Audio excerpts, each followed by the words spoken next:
नमस्कार। आज हम साईं बाबा के जीवन से जुड़ी एक कहानी पर बात करेंगे। ये थोड़ी कम सुनी हुई कहानी है। अक्सर उनके जो चमत्कार हैं, उनकी चकाचौंध में ये थोड़ी पीछे रह जाती है। जी बिल्कुल। और ये कहानी कर्म और श्रद्धा के जो गहरे रिश्ते हैं ना, उन पर सोचने को मजबूर करती है। हाँ, और जो जानकारी हम ले रहे हैं वो एक अंश से है, जिसका शीर्षक है साईं बाबा, बढ़ई का श्रम और चमत्कार। सही। हमारा मकसद यहाँ सिर्फ कहानी सुनाना नहीं है।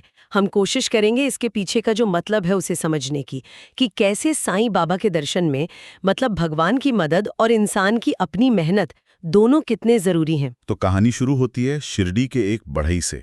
बहुत गरीब, मतलब रोज कुआं खोदना, रोज पानी पीना वाली हालत थी उसकी। हाँ, उसके हाथ और उसके कुछ औजार, बस यही उसका जरिया था। दिन भर खटना, तब जाकर कहीं घर का चूल्हा जलता था। और फिर एक दिन सोचिए क्या हुआ होगा, उसके औजार ही टूट गए। उफ, मतलब उसकी तो दुनिया ही उजड़ गई होगी एक तरह से। बिल्कुल। ना उनको ठीक कराने के पैसे, ना नए खरीदने की सोच सकता था वो। घर पे बच्चे, परिवार, क्या खिलाएगा, ये सोचकर ही वो परेशान हो गया होगा। और ऐसी ही हालत में जब सारे रास्ते बंद नजर आते हैं तो उसे एक ही नाम याद आया, साईं बाबा। तो भागा भागा गया वो बाबा के पास। स्रोत बताता है कि वो गिड़गिड़ा रहा था, बिल्कुल कह रहा था, बाबा मेरी तो रोजी रोटी ही छिन गई, अब मैं क्या करूं, मेरा परिवार भूखा मर जाएगा। आवाज में वो पूरी तरह से टूटे हुए इंसान का दर्द था। हाँ, उसकी पूरी उम्मीद बाबा पर टिकी थी। लेकिन बाबा ने जो किया वो थोड़ा कह सकते हैं चौंकाने वाला था। उन्होंने कोई फौरन चमत्कार नहीं दिखाया, कोई पैसे नहीं दिए। नहीं, बिल्कुल नहीं।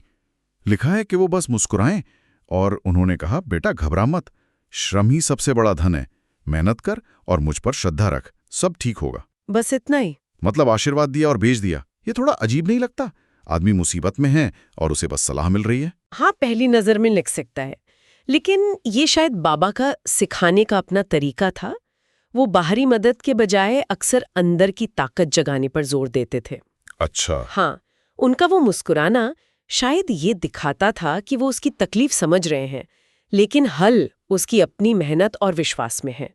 उन्होंने उसे सिर्फ दिलासा नहीं दिया, बल्कि दो रास्ते दिखाए, श्रम और श्रद्धा। एक तरह से उसे अपने पैरों पर खड़ा होना सिखा रहे थे। ये बात तो है। फिर आगे क्या हुआ? वो बढ़ई तो निराश ही लौटा होगा ना। देखिए, मन में तो शायद निराशा और शिकायत दोनों रही होंगी, लेकिन थोड़ी सी उम्मीद भी, बाबा की शब्दों की। वो बुझे मन से घर पहुंचा, पर जैसे ही उसने अपने औजारों को देखा। क्या क्या देखा उसने? अरे उसकी तो आंखें फटी की फटी रह गईं। हाँ। वो टूटे फूटे औजार वो एकदम नए जैसे चमक रहे थे, मानो अभी दुकान से लाए हो। सच में? ये तो कमाल हो गया। हाँ, स्रोत कहता है कि उसकी आंखों से आंसू बहने लगे, खुशी के, हैरानी के। उसे समझ ही नहीं आ रहा था कि ये सब कैसे हो गया। वाह, तो ये था चमत्कार। ये चमत्कार था जिसने उसकी फौरी मुश्किल हल कर दी।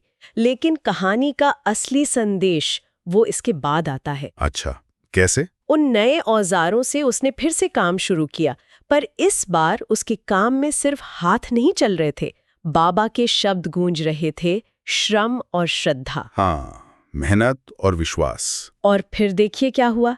उसका काम ऐसा चला कि न सिर्फ शिरडी बल्कि आसपास के गांवों से भी लोग उसके पास आने लगे। उसकी मेहनत रंग लाई। उसका परिवार फिर कभी भूखा नहीं सोया। तो मतलब चमत्कार ने सिर्फ एक दरवाजा खोला। बिल्कुल। असल तरक्की तो उसकी अपनी मेहनत और बाबा पर अटूट विश्वास से आई। यही बात है। बाबा ने उसे सिखाया कि अगर नियत साफ हो, मेहनत करने का जज्बा हो, तो ऊपर वाला भी साथ देता है। औजारों का नया हो जाना बाहरी मदद थी, पर असली बदलाव तो उसके अंदर आया था। ये बहुत गहरी बात है। ये कहानी सिर्फ एक मिरेकल की कहानी नहीं है। नहीं, बिल्कुल नहीं। ये साईं बाबा के पूरे दर्शन का निचोड़ है कि भगवान की कृपा आपको आलसी बनाने के लिए नहीं होती।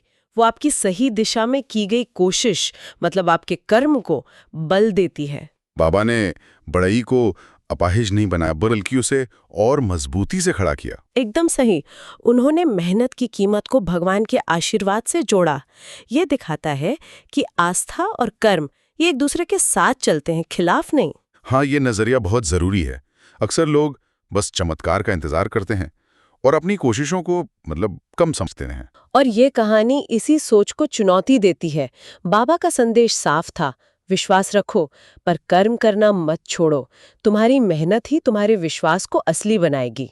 तो अंत में ये सवाल उठता है कि क्या आस्था सिर्फ एक साइकोलॉजिकल सपोर्ट है जो हमें मुश्किल में हिम्मत देती है, या फिर आस्था और सच्ची मेहनत का जो मेल है वो वाकई कुछ ऐसा रचता है जिसे हम चमत्कार कह देते हैं। जी, कहाँ विश्वास की शक्ति का असर है और कहाँ कर्म का फल, ये लकीर शायद उतनी साफ है ही नहीं जितनी हम सोचते हैं। ये दोनों शायद आपस में गुंथे हुए हैं। बिल्कुल, ये सोचने वाली बात है। चलिए आज की इस चर्चा को यहीं विराम देते हैं।